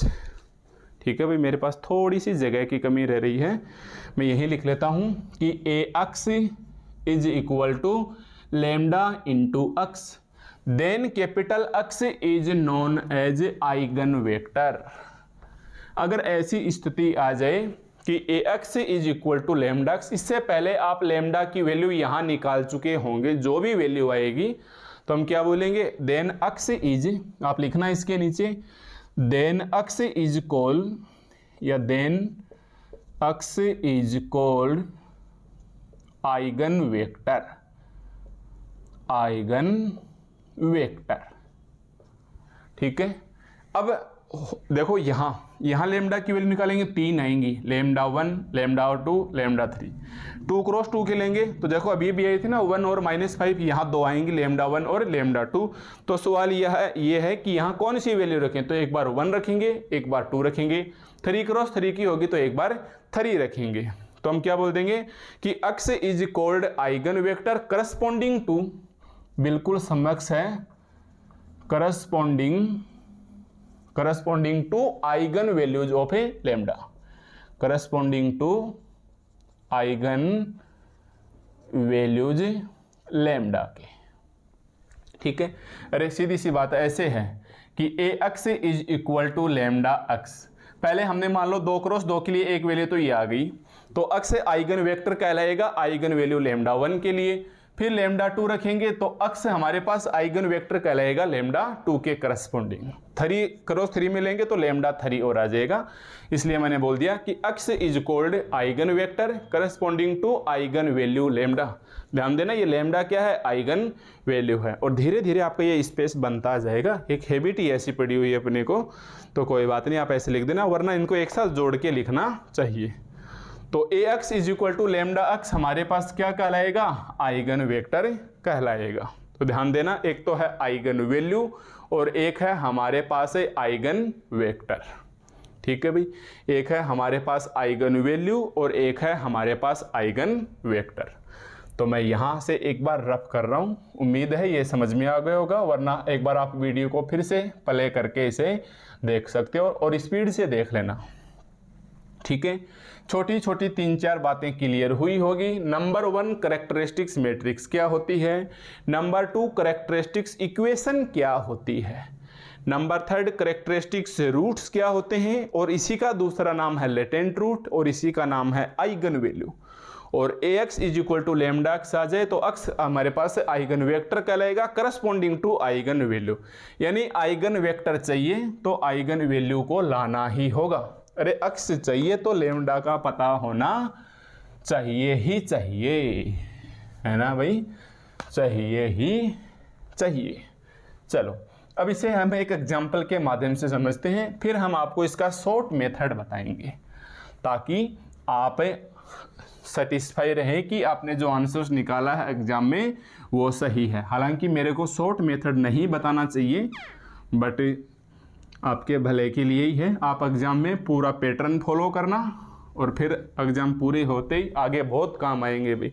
First grade में तो सीधा सीधा 2 गुना 2 मैट्रिक्स की दे के आपको eigen value या आइगन फंक्शन से पूछ लिए जाते हैं। ठीक है, तो चलो अब मैं एक बार इसे बिल्कुल संक्षिप्त में लिखना चाहूँगा, अभी तक मैंने जो आपको समझाया है उसको, ताकि आप एक बार फिर से इसे दोहरा सको। ठीक है, तो पहले तो मैं एक एग्जाम्पल ले लेता हूँ और हम एग्जाम्पल में केवल और केवल क्या निकालेंगे, आइगन वैल्यू निकालेंगे। आप एक बार चाहो तो लिख सकते हो या नहीं लिखना चाहो तो कोई दिक्कत नहीं, पर एक बार लिख लेना कि एक एग्जाम्पल है हमारे पास ए इज इक्वल टू 1 2, चलो कैसे भी ले लो, आपकी मर्जी, एग्जाम्पल को आप कैसे भी लिख सकते हो। ये बताइए कितने ऑर्डर की है, ये 2 क्रॉस 2 ऑर्डर की है। ठीक है, 2 क्रॉस 2 ऑर्डर की है। अब आप क्या बोलोगे, नाउ सबसे पहले आप क्या निकालोगे, A minus lambda into I N की जगह क्या रखोगे भाई, 2 रखोगे। क्या आ जाएगा भाई, 1 2 3 4 माइनस लेमडा, वही एग्जाम्पल बता रहा हूँ जो अभी अभी बताया है, इसको और अच्छे से लिख देते हैं। क्या बचेगा ये हमारे पास, लेमडा इससे मल्टीप्लाई होगा, लेमडा इससे मल्टीप्लाई, ये सीधे से घटा लेना, डायगोनल यानी मुख्य विकर्ण से घटेंगे ना। अरे ये क्या होगा 1 2 3 4, और ये क्या होगा हमारे पास लेमडा 0 0 और लेमडा। तो कितना बचा है हमारे पास 1 माइनस लेमडा 2 और ये 4 और 3 माइनस लेमडा, किसके बराबर बचा भाई हमारे पास, ए माइनस लेमडा इंटू I2, और इसको क्या बोलेंगे, इज नॉन एज बताइए भाई ये क्या कहलाती है, कैरेक्टरिस्टिक मैट्रिक्स कहलाती है। क्या कहलाती है भाई ये, कैरेक्टरिस्टिक्स। अरे मैट्रिक्स दिखाई दे रही है तो ये क्या कहलाएगी आपको, कैरेक्टरिस्टिक मैट्रिक्स कहलाती है। ठीक है, अब आप इसका क्या लोगे, ये लोगे डिटर्मिनेंट ले लो, ए माइनस लेमडा इंटू I2, तो आप इसका डिटर्मिनेंट ले लो, 1 माइनस लेमडा 4 2 और 3 माइनस लेमडा, इसके बराबर आप क्या रखोगे, 0। According to definitions of algebraic eigen values आप तुरंत इसके डिटर्मिनेंट के बराबर क्या लोगे, 0 लोगे। तो आप क्या लिखोगे, या ऐसे लिख लेना कि अब आपको क्या करना है, नाउ इसका डिटर्मिनेंट लेंगे और किसके बराबर रखेंगे, 0 के बराबर। तो इसका डिटर्मिनेंट क्या आ जाएगा, ये यहाँ लिख लो, कोई फर्क नहीं पड़ेगा। 1 माइनस लेमडा 2 4 और 3 minus lambda is equal to 0। इसको आप सोल्व कर लो, कितना बचेगा, 1 माइनस लेमडा इंटू में 3 माइनस का लेमडा माइनस 4 दूनी 8, ऐसे लिख लो, माइनस से 4 इंटू 2 और इक्वल टू 0। अब इसे सोल्व कर लेंगे तो यह आ जाएगा 3 minus 4 lambda plus lambda square minus 8 is equal to 0। Solve किया स्क्वायर तो यह आएगा लेमडा स्क्वायर से माइनस का 4 लेमडा माइनस का 5 इज इक्वल टू 0। तो मैंने बताया था 2 क्रॉस 2 में क्या आएगा, देखो मैंने बताया था ना 2 क्रॉस 2 के लिए lambda plus minus into lambda plus minus कुछ इज इक्वल टू 0। तो ये लेमडा स्क्वायर आ गया, यहाँ माइनस का 4 इंटू लेमडा इंटू में कुछ आ गया इज इक्वल टू 0। ये हमारे पास क्या कहलाएगी, तो आप बॉक्स में बंद करके लिख देना, इज नॉन एज करेक्टरिस्टिक। ये हमारे पास क्या कहलाएगी, इक्वेशन कहलाएगी। ये हमारे पास क्या कहलाएगी भाई, करेक्टरिस्टिक्स इक्वेशन कहलाएगी। ठीक है, अब आप इसे और सोल्व कर लेना। ये हो जाएगा लेमडा स्क्वायर से माइनस का 5 लेमडा प्लस लेमडा, क्योंकि इसको समझाने की ज़रूरत नहीं है, बचपन से हम ऐसा करते आए हैं। तो एक बार मैं लिख देता हूँ आपकी जानकारी के लिए, क्योंकि हम बिल्कुल स्टेप बाय स्टेप चल रहे हैं। अब आप यहाँ लिखना भाई, that implies lambda is equal to कितना आ गया, एक तो 5 आ गया और एक हमारे पास है माइनस का 1 आ गया। ठीक है, मतलब हमारे पास एक तो आ गया 1 और दूसरा क्या आ गया, लेमडा 2 इज इक्वल टू -1। ये आपकी मर्जी, चाहे इसे लेमडा 1 बोलिए, इसे आप लेमडा 2 बोलिए, ऐसी छोटी छोटी बातों से आप भी जानते हैं, कोई फर्क नहीं पड़ेगा। ये क्या कहलाएंगे हमारे पास है, ये क्या कहलाएंगे, is known as eigen value. ये हमारे पास क्या कहलाएगी भाई, आइगन वैल्यू कहलाएगी, या फिर करेक्टरिस्टिक से बोलो, इक्वेशन मत लगा देना, रूट्स कहलाएंगे, या फिर ये हमारे पास लेटेंट रूट्स कहलाएंगे। तीनों हमारे पास एक ही जैसे नाम है, तीनों हमारे पास एक ही जैसे नाम है। ठीक है, आज हम केवल आइगन वैल्यू सीखेंगे, आइगन फंक्शंस में आगे वाले लेक्चर्स में बता दूंगा, ताकि मैं बहुत अच्छे से एक्सप्लेन कर सकूं, पूरा टाइम देके आप भी उसके साथ अच्छे से समझ सको। ठीक है, तो ये आ गया हमारे पास lambda 1 is equal to 5, lambda 2 is equal to -1। ठीक है, तो मतलब ये हमारे पास क्वेश्चन था कि देखो भाई ये आपको दिया गया है और क्वेश्चन में बोलेगा find eigen value and eigen function. तो आज केवल आधा पार्ट है, हम केवल आइगन वैल्यू तक निकालना सीखा है। ठीक है, ये तो एक सिंपल सा है 2 क्रॉस 2 के लिए, अभी तो हम 3 क्रॉस 3 के लिए और देखेंगे। ठीक है, उसमें हो सकता है डिटर्मिनेंट निकालते वक्त थोड़ा टाइम लग जाए, पर लग जाएगा, क्या दिक्कत है, अपना क्या जा रहा है अभी, है ना, टाइम आपको देना है और देना ही पड़ेगा अगर आपको कुछ करना है तो चलिए, हो गया ये ए, ये इसके आंसर्स हो गए। अब आप समझ गए ना इसमें क्या क्या आ गई, एक तो करेक्टरिस्टिक्स मैट्रिक्स आ गई, एक इसके अंदर करेक्टरिस्टिक्स इक्वेशन आ गई, एक इसके अंदर करेक्टरिस्टिक्स रूट्स आ गए, और करेक्टरिस्टिक रूट्स ही लेटेंट रूट या आइगन वैल्यू कहलाते हैं। और आइगन वैल्यू शब्द है वो बहुत ज़्यादा चर्चा में आ गया, इसलिए हर जगह आपको आइगन वैल्यू, टॉपिक का नाम भी आपको ज़्यादातर जगह आइगन वैल्यू और आइगन वेक्टर ही दिखाई देगा। ठीक है, अब अपना क्या है, मैं शॉर्टकट में बताता हूँ इसे, हालांकि मैं अभी भी फिर से बता रहा हूँ, अपने को बताना नहीं चाहिए, बट आप सीख लो एक बार, क्योंकि सीखेंगे तो काम ही आएगा कहीं ना कहीं। हो सकता है कभी सेकंड ग्रेड या फर्स्ट ग्रेड में एग्जाम में बैठो, आइगन वैल्यू का क्वेश्चन आ गया, ऑप्शन देखते ही टिक कर दिया, है ना भाई, ऑप्शन देखते ही टिक कर दिया। तो अब मैं बोलूँ, ये मेरे पास एग्जाम्पल है, अब मैं बोलूँ बताइए भाई इसका आंसर्स क्या है, आइगन वैल्यू क्या है इसकी, आइगन वैल्यूज क्या है इसकी। तो एक तो आई है लेमडा 1 लेमडा 2 नाम मत देना, एक तो आई है 5 है और एक आई है -1। एक आई है 5 और एक आई है -1। ऐसे देख लेना 2 क्रॉस 2 है, 2 आइगन वैल्यू आएंगी, 3 क्रॉस 3 आएगी, 3 आइगन वैल्यू आएंगी, 4 क्रॉस 4 आएगी, 4 eigen value, and n cross n आएगा n आइगन वैल्यू। ठीक है, अब मैं बोलता हूँ ये जो मैट्रिक्स A है ना, आप इसका डिटर्मिनेंट A निकालिए, सिंपल डिटर्मिनेंट निकालिए। तो 3 एकम 3, 4 दूनी -8, 4 दूनी -8 कितना आया भाई? इसका डिटर्मिनेंट हमने निकाला, वो कितना आया? -5 है ना। इसका डिटर्मिनेंट निकाला, वो हमने कितना आया? -5। अब मैं बोलूँ आप इसी मैट्रिक्स का ट्रेस निकालिए। ट्रेस समझते हो ना, किसी भी मैट्रिक्स का छोटा TRA कैसे निकालते हैं, शायद भूल गए होंगे। ABCDEFGHI, किसी भी मैट्रिक्स का ट्रेस क्या होता है? उसके मुख्य विकर्ण के अवयव को जोड़ दो। जैसे ये A बराबर है तो आप इसको ऐसे बोलोगे, trace of A is equal to A11 plus A22 plus A1n। अब चाहे A की पावर T कर लो, मुख्य विकर्ण तो चेंज होंगे नहीं, इसका छोटा ही संकेत है TRA, तो ये इसका ट्रेस होता है। ठीक है, हालांकि आपको अच्छे से पता है, हो सकता है इक्के दुक्के स्टूडेंट को ना पता हो, वो एक अलग बात है। तो इसका TRA कितना आएगा? ये 1 प्लस 3। बताइए ट्रेस A कितना आया इनका? 4।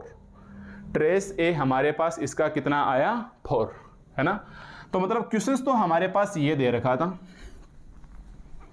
क्वेश्चंस तो हमारे पास ये दे रखा था, ये A दे दिया, तो आपने देखा कि इसका ट्रेस कितना है? 3 और 1 4, डिटर्मिनेंट कितना है? 3 -8 -5।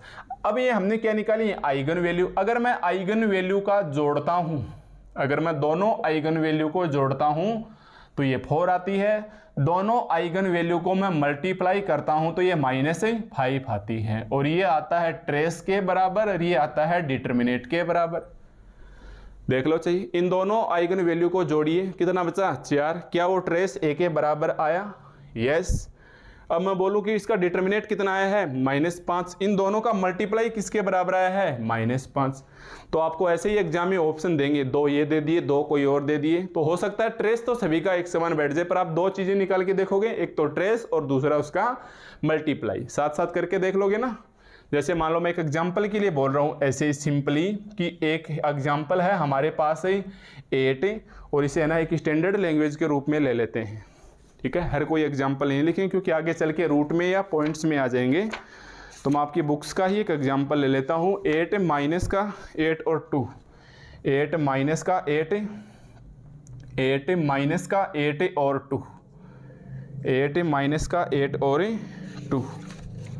ठीक है भाई, 8 माइनस का 8 और 2, 4 माइनस 3 माइनस 2, कोई सा भी देख लो, चाहिए 4 माइनस का 3 माइनस का 2 और 1 5 और 6, को ऐसे ही मान लो। चलो एक बार ऐसे, ठीक है, क्या एग्जाम्पल का लग रहा है बाद में देख लेंगे कि 8 माइनस का 8 2, 4 माइनस 3 6। अब मैं बोलूँ इसका ट्रेस कितना है, तो आप इसका जोड़िए, 8 में से 3 गए 5 और 6 11। अब की बार मतलब जो आंसर्स आएंगे, कितने आंसर आएंगे भाई? 3 क्रॉस 3 के आएंगे। तो ये तो हमने अपनी मर्जी से लिखा है, अगर हम सही निकालेंगे तो 3 वैल्यूज हमें यहाँ से ही पता चल जाएगा।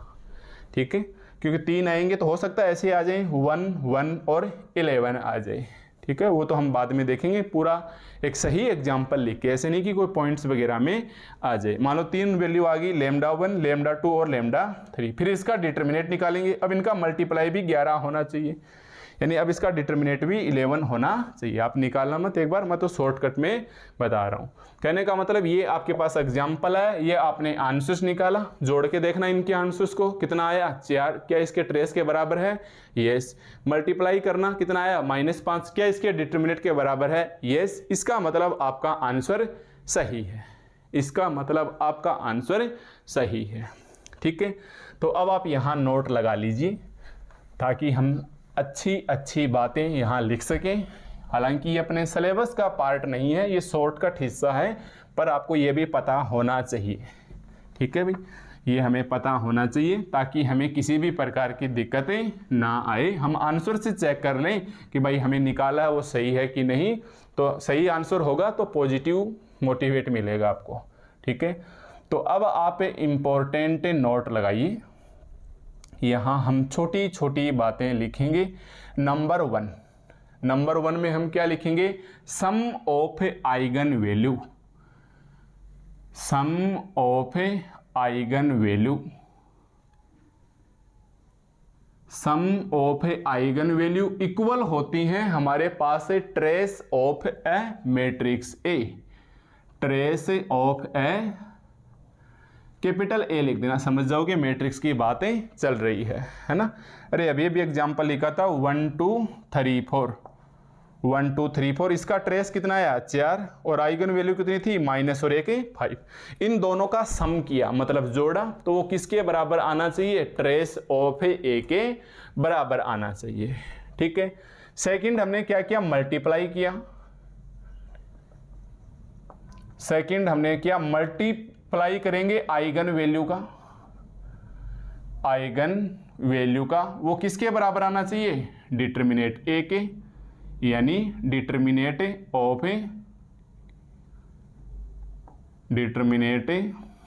ए। पूरा नाम लिख दो या आप कैसे भी लिख सकते हो। मतलब इनका मल्टीप्लाई कितना आया -5, वो ए भी कितना आ रहा है -5। तो किसी भी मैट्रिक्स की पहचान के लिए आप लिख लो कि सम ऑफ आइगन वैल्यू होती है वो हमारे पास ट्रेस ऑफ ए के बराबर होता है और मल्टीप्लिकेशन से ऑफ आइगन वैल्यू होती है वो हमारे पास किसके बराबर होता है, इसके डिटर्मिनेट ए के बराबर होता है। ठीक है, अब देखो इसी को एग्जाम के अंदर कैसे गोल गोल घुमा के पूछ लिया जाता है। अब मैं बोलूँ ये तो चलो 2 गुना 2 3 गुना 3 मैट्रिक्स की बात थी। अब मान लो n क्रॉस n हो तो क्या होगा, A11 A21 A31 AN1 A21 A22 ऐसे देख लो। मान लो ANN की हो, मैं बोलूँ n क्रॉस n हो तो ट्रेस क्या होगा, तो ये बताइए ट्रेस ऑफ मैट्रिक्स क्या होगा, A11 plus A22 plus A33 और लास्ट में कितना आ जाएगा ANN।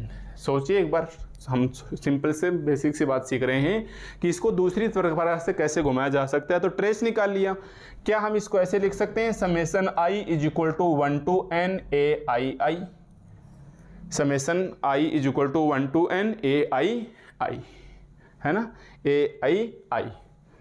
ओके, कहने का मतलब इसकी जगह हम ऐसे लिख सकते हैं कि summation i is equal to 1 to n ai।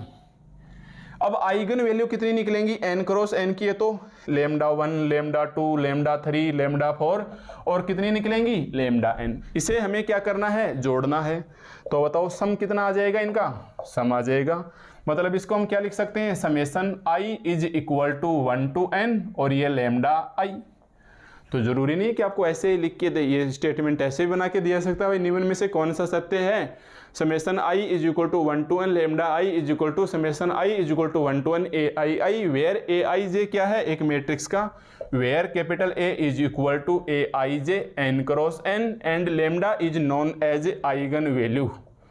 ऐसे क्वेश्चन में इसके बाकी पूरी लैंग्वेज वो आपको लिख के दे देगा। इसी प्रकार इनका मल्टीप्लिकेशन क्या होगा, आएगा तो लैम्डा i, सम के लिए तो समेशन का साइन आता है, मल्टीप्लिकेशन के लिए मैंने बता रखा पाई टाइप में आएगी। ये तो पाई होता है, आप ऐसे लिखोगे प्रोडक्ट के तौर पे, तो ये क्या आएगा, प्रोडक्ट के तौर पे i is equal to 1 to n और ये क्या आ जाएगा, ये ऐसा कैसा ही रहेगा, चाहे n क्रॉस n आ जाओ। तो आपको ऐसे सिंबल की बजाय ऐसे दे सकता है, ऐसे सिंबल की बजाय ऐसे दे सकता है। ये फर्स्ट ग्रेड के लिए छोटे छोटे बहुत सारे क्वेश्चंस बन जाते हैं ऐसे कि let capital A is equal to aij n cross n and lambda is eigen value then true statement following below. तो ऐसे ट्रू स्टेटमेंट होते हैं, कभी उल्टे सुल्टे बना के दे देगा। पर आप तो एक बार लैंग्वेज में लिख के काम चला लो कि सम ऑफ आइगन वैल्यू क्या होती है, ट्रेस ऑफ ए के बराबर and multiplication of eigen value किसके बराबर होती है, डिटर्मिनेट ऑफ ए के बराबर। ठीक है, एक और लिख लो, हालांकि कंपटीशन से नहीं बताना चाहिए, अपना रेगुलर चल रहा है, फिर भी अपने आंसर्स वेरीफाई के लिए ये सब बातें जरूरी हैं, आपको ऐसा पता होना चाहिए। ठीक है, थर्ड और लिख लो, पता नहीं कब आपके काम आ जाए। अगर हमें आइगन वैल्यू दे दे, if eigen value of capital A is equal to lambda, ध्यान देना, अगर हमें eigen value of A is equal to lambda दे दी, then eigen value of A square का हो जाएगा लेमडा स्क्वायर, ए की क्यूब की हो जाएगी लेमडा की क्यूब, ए की एन की हो जाएगी लेमडा की n, and eigen value of A inverse वो हो जाएगी 1 अपॉन लेमडा, वो हो जाएगी हमारे पास 1 अपॉन लेमडा। बस केवल इसे और ध्यान रख लो, ठीक है भाई, केवल इसे और ध्यान रख लो। पता नहीं कब कहाँ काम आ जाए, छोटे छोटे ये क्वेश्चन से इनको बहुत ही अलग ढंग से घुमा के दिया जा सकता है। जैसे थर्ड में क्या बताना चाह रहा हूँ कि अगर एग्जाम्पल में ऐसे दे दिया a इज इक्वल टू 1 2 3 4, ऐसे छोटे छोटे एग्जाम्पल एग्जाम में बहुत ज़्यादा इंपॉर्टेंट रहते हैं। देन ऐसे दे दिया, चलो एक बार मैं लिख के बता देता हूँ, या हो सकता है ना भी दे। If a is equal to या a is equal to 1 2 3 4, then find eigen value of A square is. ऐसे क्वेश्चन आ गया कि अगर हमारे पास a ऐसा है तब इसकी आइगन वैल्यू बताइए। तो हमें पता है इसका आप निकाल लोगे, 2 क्रॉस 2 की ज़्यादा वो नहीं आएगी। तो एक तो हमारे पास कितनी आई आइगन वैल्यू, इसकी 5 आई थी, एक इसकी हमारे पास क्या आई थी -1 आई थी। अब हमें क्या निकालना है, a की पावर 2 निकालना है। तो ये क्या आ जाएगा लेमडा की पावर 2। तो आंसर कितना आ जाएगा, एक तो 5 की 2 और एक -1 की 2। तो आंसर आ जाएगा इसका 25 और 1, ठीक है। अगर हमें इसकी आइगन वैल्यू दे दी, हालांकि देगा नहीं, 2 क्रॉस 2 देगा तो देगा नहीं, खुद को निकालना होगा।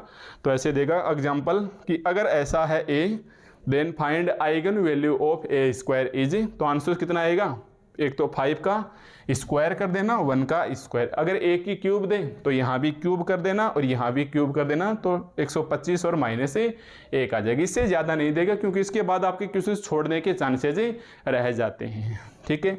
अगर मैं इसी क्वेश्चन को थोड़ा और लग्जरी तरीके से घुमाऊँ, मतलब कभी कभार तो ऐसा क्वेश्चन दे देता है कि समझ में ही नहीं आता है। तो देखो आपको क्या करना है, एग्जाम में कभी भी वो हिंट नहीं देता है, कंपटीशन में कभी भी वो हिंट नहीं देता है। हालांकि अपना लेक्चर से वो गलत दिशा में जा रहा है, पर लास्ट देख लो बस, क्योंकि पर टारगेट पूरा हो जाएगा। क्वेश्चन ऐसे है कि if a is equal to 1 2 3 और 4, then sum of latent roots of A inverse is. ये लो, और 4 सुंदर ऑप्शन बना के दे देता है, ऑप्शन A B C और D, ठीक है। समझ में नहीं आएगा ये क्वेश्चन से फर्स्ट ग्रेड के अंदर अगर आ जाए, या CSI या नेट के अंदर तो इतना हल्का क्वेश्चंस नहीं पूछेगा, सेट में चांसेस रहते हैं। अब तो ये भी नहीं पता चलेगा कि ये कहना क्या चाह रहा है। और लेटेंट रूट को मैं हिंदी में भूल गया, लेटेंट को क्या बोलते हैं, हिंदी में दे देगा तो भी आप कुछ भी नहीं उखाड़ पाओगे अगर आपका कॉन्सेप्ट अच्छे से सीखा हुआ नहीं है तो, ठीक है। और अगर आपको पता है हाँ लेटेंट रूट ही हमारे पास आइगन वैल्यू है, अब ऐसे धोखा खा जाओगे। आइगन वैल्यू होते तो माइंड में आ जाए हाँ कहीं ना कहीं पढ़ा हुआ, बट अब लेटेंट रूट अब थोड़ा सा उलझ जाओगे। तो पहले आपको क्या करना होगा, इसकी आइगन वैल्यू निकालनी होगी। इसकी आइगन वैल्यू कितनी आई है, एक तो 5 है और एक -1। अब आपको पता है ए इनवर्स की आइगन वैल्यू कैसे निकलेगी, अरे आइगन वैल्यू तो पूछ रहा है एक प्रकार से, ए इनवर्स की आइगन वैल्यू कैसे निकलेगी, उल्टा कर दो, लेमडा को 1 अपॉन कर दो। तो 5 का उल्टा 1/5 है और -1 का उल्टा 1/-1 भी यही आ जाएगा। अब इनका क्या पूछा है, सम पूछा है, इन दोनों को जोड़ दो। तो एक प्लस का एक माइनस का, तो 5 एकम 5, माइनस का 4/5 इसका आंसर आ गया, ठीक है। एक आपको गलती करने के लिए 6/5 दे देगा, एक आपको सीधा 4 दे देगा और एक आपको माइनस के मतलब कैसे भी घुमा के दे सकता है। ऑप्शन की उसके लिए कोई शर्म नहीं है, वो आड़े टेढ़े आंसर से दे सकता है। 4/5 भी दे देगा, 5/4 भी दे देगा और -5 मतलब मिलता जुलता आपको ऐसे ऑप्शन बना के दे देता है। तो आप पलट के देखोगे अरे कितना इजी क्वेश्चन था, एग्जाम हॉल से आने के बाद आपको याद भी आ जाता है ऐसा। तो याद रखना, इसीलिए मैंने तीनों नाम लिखवा दिए हैं कि आइगन वैल्यू क्या होती है। हमारे पास है आइगन या लेटेंट रूट क्या होते हैं या कैरेक्टरिस्टिक्स रूटें क्या होते हैं। आइगन वैल्यू देते ही पहचानने की कैपेसिटी बढ़ जाती है। लेटेंट रूट क्योंकि अब मैं देखो धीरे धीरे जैसे जैसे यूनिट में चलते चलेंगे आगे धीरे धीरे लेटेंट वर्ड गायब हो जाएगा, पर मैं तो क्या है कि दोहराता रहूँगा इसे, तो भूलने नहीं दूंगा, एक प्रकार से माइंड में सेट कर दूंगा। सम पूछा तो सम कर दो, 2 गुना 2 का ईजी से देगा, बड़े ही आसानी से निकाल सकते हो। ठीक है, तो ऐसे हमारे पास छोटी छोटी चीज़ हैं। तो ये तीनों वीआईपी हैं अपने आप में, वेरी, इसीलिए मैंने पहले लिख दिया इम्पोर्टेंट इम्पोर्टेंट इम्पोर्टेंट। एक की 2 पूछे, A3 A4 से ज़्यादा पूछेगा तो आपके छोड़ने के चांसेस रह जाते हैं। ऐसे दे देगा तो छोड़ने की भी इच्छा नहीं होगी। अब कुछ बच्चे तो वहाँ जाके A इन्वर्स निकालेंगे कि हाँ हमें A इन्वर्स आता है, इसको दोनों को उल्टा कर दो, ये लो जी ये A इन्वर्स आ गया। 3 एकम 3, 4 दूनी -8 माइनस का 5 -1/5 का भाग दे दिया। अब आगे क्या करेंगे, A इन्वर्स तो यह है, लेटेंट रूट क्या होता है मालूम नहीं। तो ऐसी स्थिति मत रखना, अपना जितना MSc पढ़ा हुआ है ईमानदारी के साथ, ये फ़ायदा होता है छोटी छोटी बेसिक बातें सीखने का। ठीक है, तो ये मेरी तरफ से आप जितने वेरी लगे इतना लगा लेना, क्या पता कब 2 नंबर का काम बन जाए और आपको मेरिट्स में आ जाओ, है ना। कभी कभार ऐसे हो जाता है 0.25 से रह गए तो हो सकता है आज नहीं तो आगामी 3 साल के अंदर कहीं ना कहीं काम में आ ही जाएगा। ठीक है, ये नहीं है, ज़रूरी नहीं है, ऐसे बहुत सारी ऐसी छोटी छोटी चीज़ें हैं जो आपको सीखने की ज़रूरत होनी चाहिए। ठीक है भाई, तो आइगन वेक्टर नहीं समझाया है आज मैंने, केवल आइगन वैल्यू, और आइगन वैल्यू भी पूरा नहीं बताया, केवल 2 गुना 2 क्रम की मैट्रिक्स को लेके ही बताया है ना। तो हमने 2 क्रॉस 2 मैट्रिक्स के लिए सीख लिया कि आइगन वैल्यू हमारे पास क्या होती है या कैसे निकालते हैं। क्रॉस आंसर्स की हम जांच कर लेंगे, आगे का हिस्सा मेरे को नहीं बताना चाहिए था, फिर भी इसलिए इतना बता दिया ताकि आप निश्चिंत रह सको, एग्जाम में पॉजिटिव मोटिवेट मिले। ठीक है, अब आपको ये हिस्सा उतारना नहीं है, केवल मेरे साथ साथ दोहराना है। बताइए ए देगा क्वेश्चन में, क्या देगा भाई, एक 100% स्क्वायर मैट्रिक्स देगा जो आपके या तो 2 क्रॉस 2 की आएगी या 3 क्रॉस 3 की आएगी। तो A minus lambda into IN आपके पास क्या कहलाएगा, बोलो, ये क्या कहलाएगा, हमारे पास एक कैरेक्टरिस्टिक्स मैट्रिक्स कहलाएगा। ठीक है, इसका हम डिटर्मिनेंट निकालेंगे, उसके बराबर हम 0 करेंगे, या इसको हम ऐसे भी लिख सकते हैं A minus lambda into IN 0, या इसको ऐसे भी बोल सकते हैं कि A minus lambda IN is a singular, singular का मतलब ये आप समझते हैं, इसके डिटरमिनेंट लगा के 0 के बराबर कर लो। ये हमारे पास क्या कहलाएगी, ध्यान से कैरेक्टरिस्टिक्स इक्वेशन कहलाएगी। लिखना नहीं है भाई, केवल रिवीजन करवा रहा हूँ। ये हमारे पास इक्वेशंस कहलाएगी। 2 क्रॉस 2 मैट्रिक्स की होगी तो आंसर से ये कैरेक्टरिस्टिक इक्वेशंस अगर 2 क्रॉस 2 की होगी तो लेमडा 1 और लेमडा 2 आएगा। 3 क्रॉस 3 की होगी तो यहाँ से लेमडा 1, लेमडा 2 एंड लेमडा 3 निकाल लेंगे। और ये हमारे पास लेमडा 1, लेमडा 2, लेमडा 3 ही क्या कहलाते हैं, यही हमारे पास क्या कहलाते हैं, पहले तो कैरेक्टरिस्टिक ही लिखो, पहले तो ये हमारे पास क्या कहलाते हैं, कैरेक्टरिस्टिक से रूट्स कहलाते हैं। दूसरा नाम इसका क्या है, लेटेंट रूट कहलाते हैं, लेटेंट रूट कहलाते हैं। मैं आगे वाले वीडियो में गूगल पे सर्च करके बता दूंगा लेटेंट को हिंदी में क्या बोलते हैं, अभी मैं भूल गया हूँ। तीसरा इसका क्या नाम है, आइगन वैल्यू, तीसरा इसको क्या बोलते हैं भाई, आइगन वैल्यू बोलते हैं। ठीक है, तो कैरेक्टरिस्टिक्स रूट से, लेटेंट रूट से और आइगन वैल्यू कैसे निकाली जाती है, कैसे नहीं निकाली जाती। आंसर्स के लिए हिंट क्या है कि आप सम निकालोगे, sum of a eigen value, sum of a eigen value वो बराबर आ जाए TRA के, यानी trace of a matrix A के, और उसका multiply of a eigen value बराबर आ जाए उसके डिटर्मिनेंट के, तो हम मान के चलेंगे कि हमारे द्वारा किया गया आंसर्स बिल्कुल सत्य है। तो आज का लेक्चर से क्या करना है क्या नहीं करना वो छोड़ो, सबसे पहले आज का मुख्य उद्देश्य था कि हमारे पास क्वेश्चन में जो जो वर्ड्स आने वाले हैं हम उनके बारे में एक बार थोड़ी बेसिक जानकारी लें। तो इसके अंदर आज हम characteristics matrix, characteristics equations, characteristics roots या लेटेंट रूट या आइगन वैल्यू, फिर आ जाओ AX is equal to BX, लगे हाथ नेक्स्ट लेक्चर्स में करेंगे।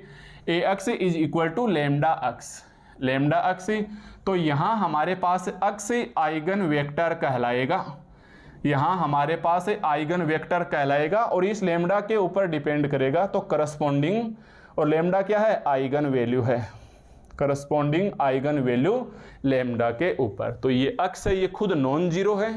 देखिए ध्यान दीजिए, खुद अक्ष क्या है, नॉन जीरो है, जीरो नहीं आना चाहिए। मतलब ऐसे नहीं है कि जैसे मान लो अक्स 1 अक्स 2 अक्स 3 मान लिया, तो ऐसे नहीं कि 0 0 0 आगे तीनों जीरो नहीं आने चाहिए, ऐसे आ जाए, यहाँ 1 आ जाओ से ये चल जाएगा, तो क्योंकि ये नॉन जीरो बन जाएगा। ठीक है, तो ax is equal to lambda x हमारे पास क्या कहलाता है, आइगन वेक्टर। ये नहीं कराएगा, ax is equal to lambda x जैसी सिचुएशन के अंदर खुद अक्स आइगन वेक्टर का काम करेगा। ठीक है, तो क्वेश्चंस कैसे पूछेगा वो मैंने आपको बता दिया कि क्वेश्चंस कैसे पूछेगा, find eigen value and eigen functions of matrix by, या तो कुछ नहीं देगा तो हम सिंपल जैसे अभी बताया इस मेथड से करेंगे, या फिर हमारे पास 3-4 मेथड है। कौन से, नंबर 1 आप याद रखना, या sorry number 2 power method, Jacobi method, खुद गिवन मेथड, और एक रट्टीसाउसस मेथड, और एक कॉम्प्लेक्स मेथड या कॉम्प्लेक्स आइगन वैल्यू मेथड। तो टोटल 6 मेथड हैं। आज के लेक्चर्स में बस ऐसे बेसिक सी बात कर रहे थे कि छोटे छोटे शब्द आ जाएं तो उसका सामना आप कैसे करोगे। ठीक है, तो यहाँ तक का जो लेक्चर्स है इसका अपने एमएससी फाइनल के हिस्से से कोई लेना देना नहीं है, और वैसे इस लेक्चर्स के बगैर आगे के सब लेक्चर निरस्त हो जाएंगे, क्योंकि आप मुझसे पढ़ोगे समझ में तो आने वाला है नहीं आगे। इसलिए सबसे पहले कंपलसरी है आप इस लेक्चर्स को कंप्लीट देखिए, और देख के आप समझ गए होंगे कि मैं यहाँ तक क्या कहना चाह रहा था। उसी बात को मैंने बार बार दोहराया है, घुमाया है। वजह एक ये कि ये शब्द आपके माइंड में सेट हो जाए। लेटेंट क्या है, करेक्टरिस्टिक्स, 1-2 बार तो आपसे ठीक से बोला भी नहीं जाएगा, जैसे मेरी स्थिति है वैसे 2-4 स्टूडेंट की तो ज़रूर होगी ऐसी। बाकी स्टूडेंट्स तो इंग्लिश में कंफर्टेबल हैं, पर मेरी तरह भी हैं बहुत से बच्चे। ठीक है, तो चलो एक बार इस वीडियो को यहीं स्टॉप कर देते हैं। अब नेक्स्ट लेक्चर में हम सबसे पहले सिंपल मेथड लेके आएंगे, एक एग्जांपल के माध्यम से लेके आएंगे जो एग्जाम में पूछा जा सकता है, उसके अंदर आइगन वैल्यू और आइगन वेक्टर निकालेंगे। ठीक है भाई, तो ये आज का लेक्चर्स हमारे पास यहीं समाप्त होता है। अब आपको मिलते हैं हम नेक्स्ट लेक्चर नंबर 2 के अंदर। ओके भाई।